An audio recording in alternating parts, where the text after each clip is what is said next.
Here's another example with two different bottles, and it has two different backgrounds. The two bottles have different colors, so they would be separate AI files. And again, if I don't like the perspective or the lighting, I can open those up in Illustrator by double-clicking on the smart object. The salad plate. You may find in your collection a salad plate that looks like this, and you can see that this one has had a perspective transform applied to it. So over here, Command T transform, right click, perspective. This was transformed to be more in a perspective that seemed to fit the scene. But you'll notice that it has a mask on it because it's only the salad. And the reason I did that is that the salad plate was also transformed, and I'll shift click on that to turn that off, and it was flattened. And it was flattened because it wasn't in the right perspective for the bottles or the scene. But that makes the salad look wilted. So what I did was mask a duplicate salad and put that on at a perspective that makes it seem like it's piled high instead of being something that looks like it just had vinegar poured on it and just completely flattened. There's a shadow. This blue, of course, is the complement of the pale yellow background. There's some other experiments with shadows here.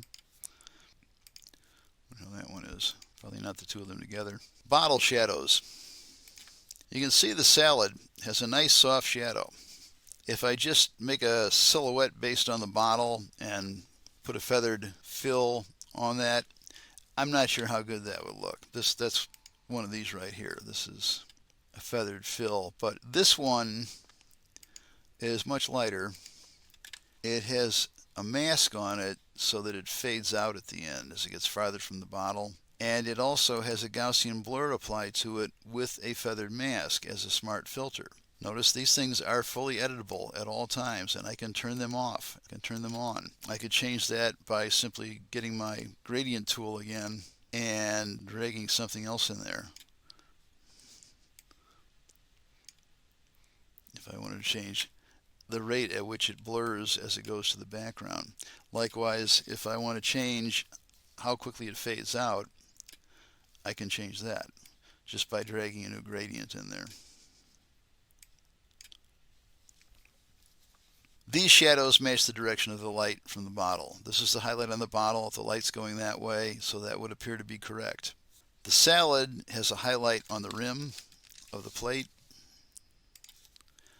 And if you look closely, you can see that this little curl of lettuce, the shadow's right there. So the light is coming from this angle, and it's coming from slightly forward and the left side, which is about where this is. It could be that this should be over just a little bit more. This one, it's over a little bit more. This one has two bottles and different shadows because I was using this to demonstrate shadows and how to make them. Neither one of these shadows is correct for the way this bottle is lit, and neither the shadows nor the highlights on the bottle agree with how the salad is lit. You could flip the salad over, or you could just change the bottles. Actually, what I could do is use my new bottle, so just delete this layer and that layer and that one and put in my new bottle.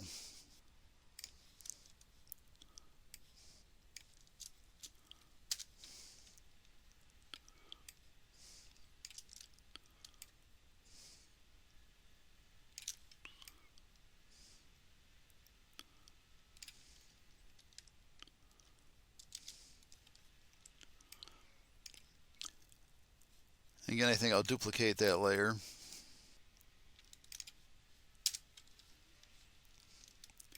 And on the bottom one, change this to vivid light.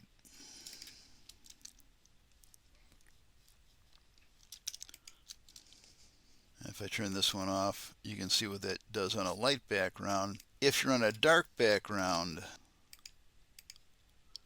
it makes a lot of difference. A dark background is a situation where the transparency of your bottle can look especially bad. In this case, by adding that vivid light background, I think it boosts the glassiness of the bottle a little. Try the hard light, vivid light, linear light, linear light. I'll make a duplicate of that group and put that group. Actually, let me link these to make sure they don't move separately. As I mentioned someplace else, Photoshop used to work where if you put things in a group, they move together. For some reason, in the last few years, they changed it to where it has to be linked, not just in a group. So I have two of these now. I'm going to move this set over here, Command T transform, and that's a bottle in the background. It's about this big. That looks about right. And again, these shadows were created basically from the shape of the bottle, but a gradient mask was added so that it softens as it gets farther from the bottle. And a Gaussian blur was added so that it blurs as it gets farther from the bottle. Maybe probably too much.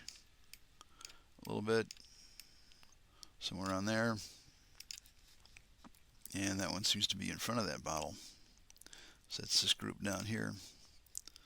Move this group up above that shadow. And there's some other shadow experiments that I did on there. The other thing I noticed about this one is this seems too dark down here. I have two salads here, and that's because I was thinking about maybe using a painterly effect on one of them. Just an experiment. I didn't care much for that experiment. I went back to a normal salad. That one's also flipped over, so if I wanted one going that direction without the effect, I could turn that off, and then I can change the light on the salad to try to match the bottle. Let's see, does that match the bottle, or is it this one? No, this one.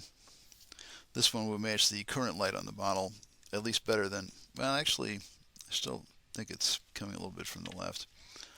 So what I did on this was, and I'll just Alt or Option click on this mask, and you can see that there's a mask for the bowl, and then there's a soft feathered mask for the shadow, so it kind of blends into the background. I could use both of these to intensify that a little, or I could use this one. Since I'm not using the filter effect, I could quick select this area.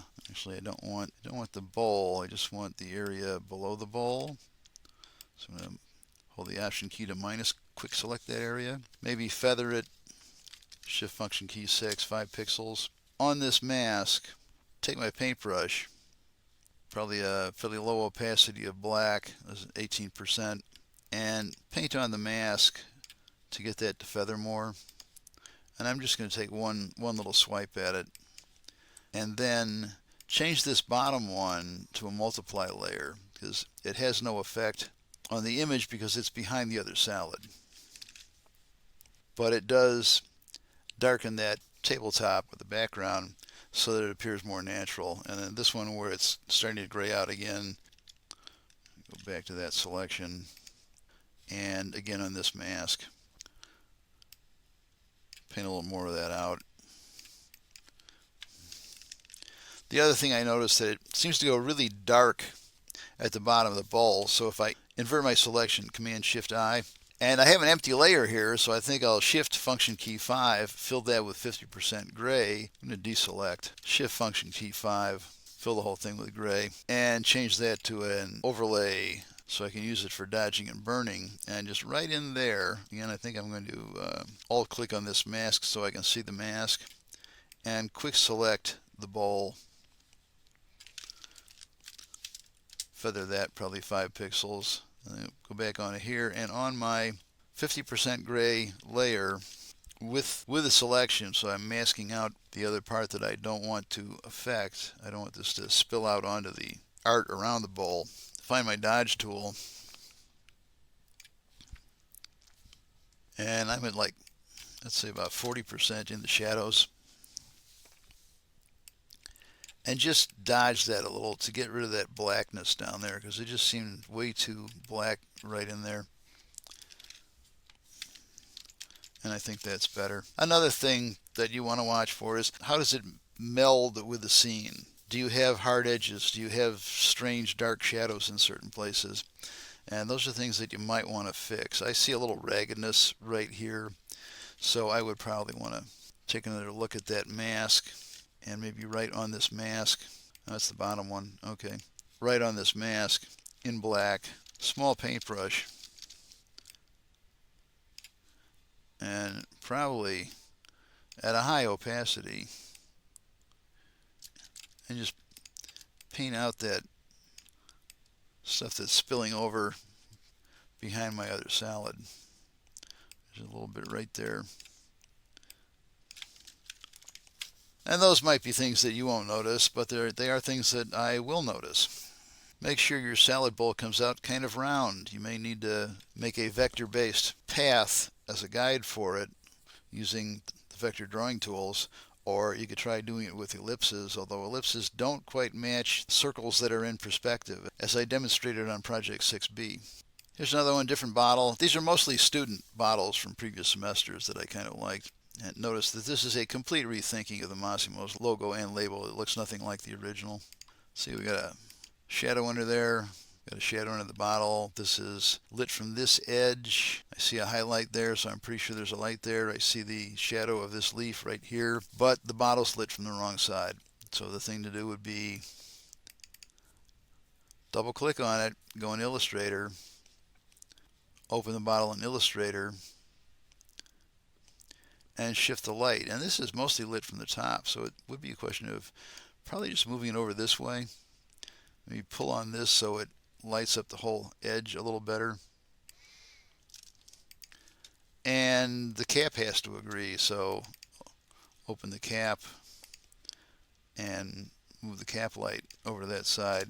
And possibly if that one had, if the bottle has two edge lights, then probably the cap should have two edge lights to match it. That was more like over here.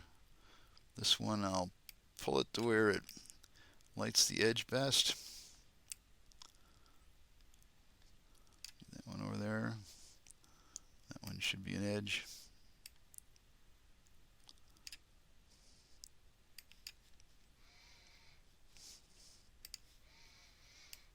And the dressing, which is on this side, should have similar lighting. And actually the edge lights may not even show. Flip that one, flip this one.